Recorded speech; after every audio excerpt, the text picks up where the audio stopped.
Hello viewers, இது Chevrolet cruise. இந்த வண்டியோட கம்ப்ளைண்ட் என்ன கேட்டிங்கன்னா, வண்டி கிராங்க் ஆகுது, ஸ்டார்ட் ஆக மாட்டேங்குது. ராஜா ஸ்டார்ட் பண்ணுங்க.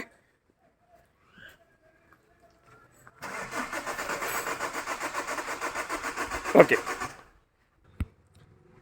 வீவர்ஸ், கம்ப்ளீட்டாக ட்ரபிள் ஷூட் பண்ணதில் நமக்கு இந்த காமன் ரயிலெலாம் ப்ரெஷர் பக்காவாக ஜென்ரேட் ஆகுது, கிராங்க் ஆர்பிஎம் வருது, எல்லாமே சரியாக இருக்குது. ஃபியூவல் எல்லாமே இருக்குது. எலக்ட்ரானிக் எதுவும் இஷ்யூஸ் இல்லை. இன்ஃபேக்ட் இசிஎம்லையும் ப்ராப்ளம் இல்லை, எல்லாமே பெர்ஃபெக்டாக இருக்குது. அப்படி இருந்தும் வண்டி ஸ்டார்ட் ஆகாததுக்கான இந்த மாதிரியான சிம்டம்ஸ்க்கு என்னவா இருக்கும் அப்படின்னு பார்த்தா, ஒன் ஆஃப் த ரீசன்ஸ் வந்து இந்த டர்போவில் கனெக்ட் பண்ணியிருக்கிற ஹோசஸ் இருக்கு இல்லையா, அதில் லீக் இருந்தாலோ இல்லை கம்ப்ளீட்டாக வந்து டிஸ்கனெக்ட் ஆகிருந்தாலோ இந்த ப்ராப்ளம் வரலாம். ஸோ அதுக்காக தான் நான் என்ன பண்ணோம்னா, நம்ம இதை ட்ரேஸ் பண்ணிகிட்டே போகணும். ட்ரேஸ் பண்ணிட்டே போகிறச்சு என்ன ஆகுதுன்னா, இந்த ஹோஸ் இருக்குது பாருங்கள், இது பாருங்கள், இந்த இன்டர்கூலர் ஆஸ் வெல் அஸ் இந்த டர்போ இன்டர் கனெக்டட் ஹோஸ் அதில் வந்து பார்த்தோன்னா ஓப்பனாக இருக்குது, டிஸ்கனெக்டாக இருக்குது. சரிங்களா, இது இந்த கேமராவில் காட்டுறது கஷ்டமாக இருக்குது, உள்ளே கை வச்சு பார்த்தா தெரியும் உங்களுக்கு. வீவர்ஸ், டிஸ்கனெக்ட் ஆன டர்போவை நம்ம இப்போ கனெக்ட் பண்ணிட்டோம். இப்போ பார்க்கலாம் வண்டி ஸ்டார்ட் ஆகுதா இல்லையான்னு செக் பண்ணி பார்த்துலாம் வாங்க. ஸோ இப்போ நான் கிராங்க் பண்ணுறேன். வண்டி ஸ்டார்ட் ஆகிடுச்சு. ப்ராப்ளம் என்னன்னா, டர்போ ஹோஸ் தான் டிஸ்கனெக்ட். நிறைய நேரம் நீங்கள் மிஸ்லீட் ஆனீங்கன்னா நீங்கள் ரொம்ப கன்ஃபியூஸ் ஆகி எல்லாத்தையும் வந்து பார்த்தீங்கன்னா டிஸ்கனெக்ட் பண்ணி செக் பண்ணுவீங்க. லைக் இன்ஜெக்டர் டிஸ்கனெக்ட் பண்ணி இன்ஜெக்டர் சர்வீஸ் சென்டருக்கு அனுப்பி விடுவீங்க. பம்பை டிஸ்கனெக்ட் பண்ணி பம்பு கடையில் கொடுத்து செக் பண்ண கொடுப்பீங்க.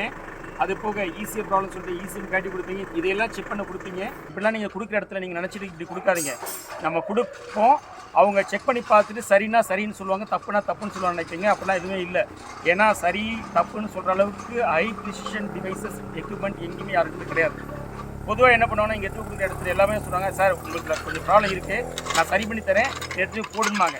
இதில் ஒரு சிக்கல் இருக்குது. நல்லா இருக்கிற பொருள் அவங்க செய்ய ஆரம்பித்து ஏதாவது செய்ய ஆரம்பித்து ப்ராப்ளம் இன்னும் தப்பாக போயிடும். சரியா, அது இல்லாமல் அவங்க செய்கிறதுக்கும் அதுக்கான சார்ஜ் உங்கள்கிட்ட வாங்குவாங்க.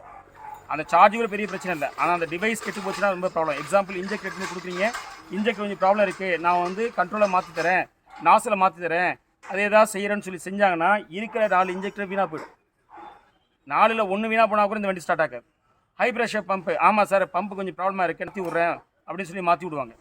சரியா, அப்படிலாம் மாற்றி விட்டாங்கன்னா அந்த ஹை ப்ரெஷர் பம்பு வீணாக போயிடும். சில டைம் என்னன்னா, நீங்கள் ஃபியூஸ் ரிலே செக் பண்ண சொல்லிட்டு ரிலேவை மாற்றி போகிறேன்னு சொல்லிட்டு வேறு ஏதாவது ரிலே எடுத்து போடுவீங்க, அது ஸ்பெக்கே மாறி போயிருக்கும். கடைசியாக டர்போ ஹோஸை ஆக்சிடென்ட்டாக நீங்கள் பார்த்துருப்பீங்க, டிஸ்கனெக்டாக இருக்குன்னு. அதை நீங்கள் கனெக்டர் பண்ணிவிடுவீங்க. பண்ணிவிட்டு ஸ்டார்ட் பண்ணி பார்த்தா ஸ்டார்ட் ஆகாது. ஏன்னா பை த டைம்ஸ் நீங்கள் ரிலே மாற்றிருப்பீங்க, ஃபியூஸில் ஏதாச்சும் வந்து பார்த்துருப்பீங்க, இல்லை சர்க்யூட் ஒயரிங் சர்க்யூட்டை சில டைம் டிஸ்டர்ப் பண்ணியிருப்பீங்க, இசிஎம் டிஸ்டர்ப் பண்ணியிருப்பீங்க, இன்ஜெக்டர் டிஸ்டர்ப் பண்ணியிருப்பீங்க, பம்பை டிஸ்டர்ப் பண்ணிருப்பீங்க. இதில் ஏதாவது ஒரு காரணத்தில் டிஸ்டர்ப் ஆயிருந்தால் வண்டி ஸ்டார்ட் ஆகாது. கடைசியாக ரியல் ரூட் காசை ப்ராப்ளம் சால்வ் பண்ணாலுமே வந்து வண்டி ஸ்டார்ட் ஆகாது. கடைசியாக தலையை பிச்சுட்டு சுற்ற வேண்டியதான், எதனால் இந்த வண்டி ஸ்டார்ட் ஆகலன்னு சொல்லிட்டு என்ன காரணம் தெரியாமல் சுற்றிட்டு இருப்பீங்க. பணம் நிறைய செலவாகும். ரூட் காசை நீங்கள் அட்ரஸ் பண்ண முடியாது. நாள் கணக்கில் ஆகிட்டு ஒரு ஸ்டேஜில் வந்து பார்த்தீங்கன்னா இந்த வண்டியை விட்டுடலாம் அப்படிங்கிற முடிவுக்கு வந்துடுவீங்க. பணமும் நிறைய செலவாகிட்டு வண்டியும் ஸ்கிராப் கண்டிஷன் போகிற நிலைமை ஆகிடும். சரியா, ஸோ அதனால் வண்டியை ட்ரபிள் ஷூட் பண்ணும்போது அவசரப்படாமல் பண்ணுங்கள். அன்றைக்கி நீங்கள் பண்ணுறீங்க, உங்களுக்கு லீட் கிடைக்கலையா, அமைதியாக விட்டுருங்க. அடுத்த நாள் வந்து ட்ரபிள் ஷூட் பண்ணுங்கள் என்னவா இருக்கும் அப்படின்னு. சரியா, அவசரப்பட்டு எல்லாத்தையும் டிஸ்அசம்பிள் பண்ணி எடுத்து போய் ஒரு இடத்துல கொடுத்து செக் பண்ண கொடுக்குறேன், உடனே அவங்க செக் பண்ணி ரிசல்ட் சொல்கிறாங்க அப்படின்லாம் நினச்சிட்டு போகாதீங்க. அந்த மாதிரி யாரும் வந்து பார்த்தீங்கன்னா பர்ஃபெக்டாக ரிசல்ட் பண்ணக்கூடிய ஆள் யாரும் இல்லை. ஏன்னா யாருக்கிட்ட அந்த மாதிரி டிவைஸ் கிடையாது. நீங்கள் சொல்ல போனால் செவலட் எடுத்து கொடுத்தாலே அவங்களால செக் பண்ணி சொல்ல முடியாது. பம்பு கரெக்டாக இருக்குது, இன்ஜெக்டர் கரெக்டாக இருக்குது, இசிஎம் கரெக்டாக இருக்குதுன்னு சொல்கிறதுக்கு கிடையாது. அதுதான் ரியாலிட்டி, ஃபேக்டர் தான். அதாவது கார் இட் செல்ஃப் நீங்கள் உட்காந்துட்டு டயக்னோஸ் பண்ணணும் ஒன் பை ஒன்னாக.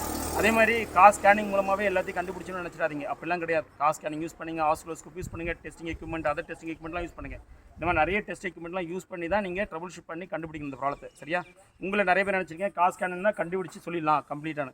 கார் ஸ்கேனிங் இல்லாமல் நீங்கள் நெருங்க முடியாது, அதே விஷயம். ஆனால் கார் ஸ்கேனிங் மட்டுமே வச்சு நீங்கள் சாதிச்சிட முடியாது. வீவர்ஸ், நம்ம சேனல் இது வரைக்கும் நீங்கள் சப்ஸ்கிரைப் பண்ணாமல் இருந்தால் please subscribe and then bell button எடுத்துங்க. ஸோ தட் நான் போடுற வீடியோஸ் உங்களை அப்டேட் வரும். Thanks viewers.